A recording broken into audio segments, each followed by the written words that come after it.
அண்மை செய்தி ஒன்று. பாஜகவின் முக்கிய பிரமுகர் கொலை வழக்கில் 2 பேர் சரண் அடைந்திருக்கும் செய்தி அண்மை செய்தியாக தற்போது நமக்கு வந்திருக்கிறது. திண்டுக்கல் மாவட்டம் சானார்பட்டி அருகே பாஜக பிரமுகர் பாலகிருஷ்ணன் கொலை வழக்கில் 2 பேர் சரண் அடைந்தனர். பாலகிருஷ்ணனை கொலை செய்ததாக திண்டுக்கல் நீதிமன்றத்தில் கஜேந்திரன் மற்றும் சதீஷ் ஆகிய இருவர் தற்போது சரண் அடைந்திருக்கும் அண்மை செய்தி இது. பாஜக முன்னாள் மண்டல நிர்வாகி பாலகிருஷ்ணனை கொலை செய்ததாகவும் கணேஷ்குமாரின் குடும்ப பிரச்சனையில் பஞ்சாயத்து பேசச் சென்ற பாலகிருஷ்ணன் தனக்கு ஆதரவாக பேசவில்லை என்ற காரணத்தால் இந்த படுகொலை நடந்ததாகவும் கூறப்படுகிறது. இது குறித்து நமது குமுதம் செய்தியாளர் வசந்த் தரும் உடனடி தகவல்களை கேட்கலாம்.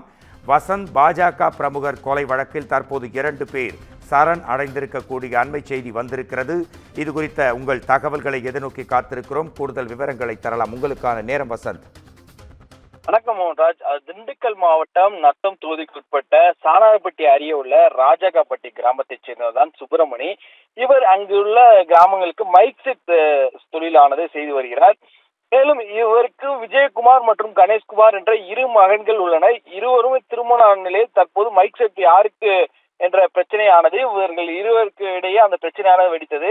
ஏனால் இவர் 2 பேருமே அந்த மைக் செட்டுக்காக உரிமையானதை எடுத்துக்கொண்டு இதனால் தொடர்ச்சியாக அவர்களுக்கு வாக்குவாதம் முட்டி கொண்டே தொடர்ச்சியா இருந்தது.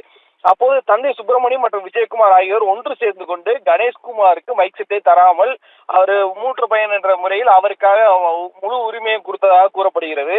இதனிடையே இந்த தொடர்பாக பஞ்சாயத்து பேசுவதற்காக வந்த பாஜக முன்னாள் மண்டல நிர்வாகியான பாலகிருஷ்ணன் என்ற ரெட்டக்கன் பாலன் இருவருக்கும் சமாதானம் செய்யாமல் விஜயகுமாருக்கு ஆதரவாக பேசியதாக கூறப்படுகிறது. இதனால் கோபமுடைய கணேஷ்குமார் சக நண்பர்களுடன் நேற்று இரவு மணியக்காரன்பட்டி அருகே உள்ள மடூர் பகுதியில் பாலகிருஷ்ணனை சரமாரியாக வெட்டி அவர்களை அங்கு படுகொலையானது செய்தனர். இந்த சம்பவத்தை அடுத்து திண்டுக்கல் சானார்பட்டி காவல் நிலையத்தில் போலீசார் உயிரிழந்த பாலகிருஷ்ணன் உடலை கைப்பற்றி திண்டுக்கல் அரசு மருத்துவமனைக்கு அனுப்பி வைத்தனர். இது அங்கே அரசு மருத்துவமனையில் தொடர்ச்சியாக அவருக்கு அரசு மருத்துவமனை அனுப்பிவிட்டு வழக்கு பதிவு செய்து விசாரணையானது தொடங்கினர். மேலும் இந்த விசாரணையானது நேற்று வழக்கு பதிவு செய்யப்பட்டது தீவிரப்படுத்தப்பட்டது.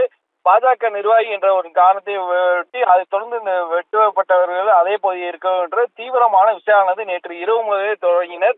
இதனிடையே இன்று காலை திண்டுக்கல் நீதிமன்றத்தில் கொலை வழக்கு தொடர்புடைய கஜேந்திரன் மற்றும் சதீஷ் ஆகிய 2 பேருமே இன்று காலை இருக்கக்கூடிய திண்டுக்கல் ஜெயம்3 என்ற நீதிமன்றத்தில் இன்று சரணடைந்தனர். இந்த நிலையில் கொலை வழக்கில் முக்கிய குற்றவாளி என கருதப்படக்கூடிய கணேஷ்குமாரை சானார்பட்டி போலீசார் தற்போது கைது செய்தனர். அவரை இன்னும் கைது செய்து அவரிடம் தொடர்ச்சியாக வழக்காக கொடுத்து அவர் விசாரித்து வருகிறார். ஏன்னா இதற்கு முன்னிறுத்தம் காரணம் இதில் யார் யார் தொடர்பு உள்ளதார் உள்ளிட்ட பல்வேறு கோணங்கள் தற்போது சானார்பட்டி போலீசார் தற்போது விசாரணையானது நடத்தி வருகின்றனர். தற்போது இந்த கொலை வழக்கு சம்பந்தமாக 2 பேர் சரணடைந்தால் தற்போது ஒருவரும் கைது செய்யப்பட்டார். மேலும் தொடர்ச்சியாக இந்த வழக்கில் யார் யார் உள்ள கைது செய்ய உள்ள நிலையில் தொடர்ச்சியாக ஒரு மைக் செட் நடத்துவதற்கான ஏற்பட்ட தகராறானது தொடர்ச்சியாக ஒரு கொலையை முடிந்து தற்போது அடுத்து தொடர்புடைய இந்த கொலையில் தொடர்புடைய தொடர்ச்சியாக போலீசார் தற்போது விசாரணையானது நடத்தி வருகின்றனர். மேலும் இந்த கொலை வழக்கில் மேலும் சில பேர் கைது செய்யப்படலாம் என்ற முதற்கட்ட விசாரணையில் போலீஸ் தரப்பில் சொல்லப்பட்டுள்ளது. மோகன்ராஜ், மைக் செட் அதாவது ஒலி அமைப்பு தொடர்பான சிறிய பிரச்சனை இப்போது கொலை வரைக்கும் நீண்டிருக்கிறது என்ற விரிவான தகவல்களை தந்ததற்கு உங்களுக்கு நன்றி.